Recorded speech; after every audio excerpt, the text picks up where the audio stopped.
चलो जरा जोक्स म्हणून बाहेर येऊ आता. जोक्स काय रेकॉर्ड करत नाही आपण, बरोबर. सेकंड क्वेश्चन कडे जाऊया. काय दिलं सेकंड क्वेश्चन बघा. y is equals to x raise to 4/3 plus e raise to x minus sine x. आता पुन्हा एकदा मला सांगा, यातले कुठले फंक्शन स्टँडर्ड फंक्शन येते? साइन एक्स स्टँडर्ड फंक्शन आहे का? आहे. E raise to x standard function आहे का? आहे. फक्त हे गरीब नाही. पण हा, त्याला मी कुठला फॉर्म्युला वापरू शकतो? एक्स रेस टू एन चा फॉर्म्युला वापरू शकतो, बरोबर ना. मग एक्स रेस टू एन चा फॉर्म्युला तुम्हाला माहिती आहे का रे? शिकवलाय का मी? हे बोला. येस. चला आपण काय करूया, कन्सिडर द गिवन क्वेश्चन. आता काय करणार आहे? Therefore differentiating with respect to what? With respect to x. Therefore काय मिळालं चेक करा. dy upon dx is equals to derivative of काय आलेलं ते?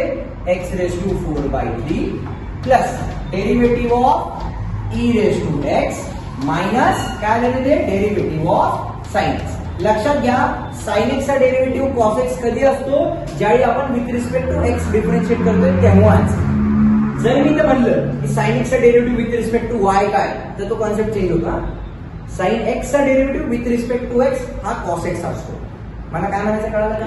चला तर आपण अप्लाय करूया. Therefore what we are getting is dy upon dx is equals to. चला अप्लाय करा. एक्स रेस टू एन चा फॉर्म्युला काय येईल? n into x raise to n minus 1. बरोबर. नुसतापणे म्हणजे 1/1 लिहून देऊ कमी, म्हणजे पुढे एडिशन घ्यायला सोपं जाईल मला. ठीक आहे. Plus e raise to x चा डेरिव्हेटिव्ह काय असतो? ई रेस टू एक्सच असतो. मायनस साइन एक्स चा डेरिव्हेटिव्ह काय असतो रे? कॉस एक्स असतो. चला मग याला सिम्प्लिफाय करूया. काय आलं चेक करा. dy upon dx is equals to 4/3 into x raise to करा. राईट पंच म्हणजे किती आला? 4 मायनस लेफ्ट पंच किती आला? 3. 4 मायनस 3 1 म्हणजे किती आलं रे?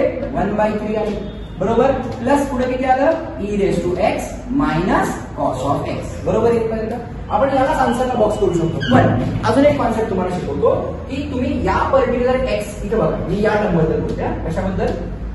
हा जो इथे 1/3 आहे ना, एक्स रेस टू 1/3 चेंज नाही करायचा. हा जो आहे इथे एक्स रेस टू 1/3 मी त्याबद्दल बोलतोय. त्याला आपण असं पण लिहू शकतो नेक्स्ट स्टेप मध्ये. कसं?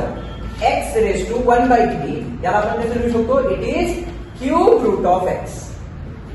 मला काय म्हणायचं कळतंय? मग जर तुम्ही एका नेक्स्ट स्टेप मध्ये एक्स रेस टू 1/3 ला क्यूब रूट ऑफ एक्स लिहिलं तरी चालेल. एवढं दिलं तरी ओके. पण जर ऑप्शन मध्ये असं असेल, 4 ऑप्शन दिले समजा, तर आपल्याला कन्फ्युजन नको की एक्स रेस टू 1/3 म्हणजे किती.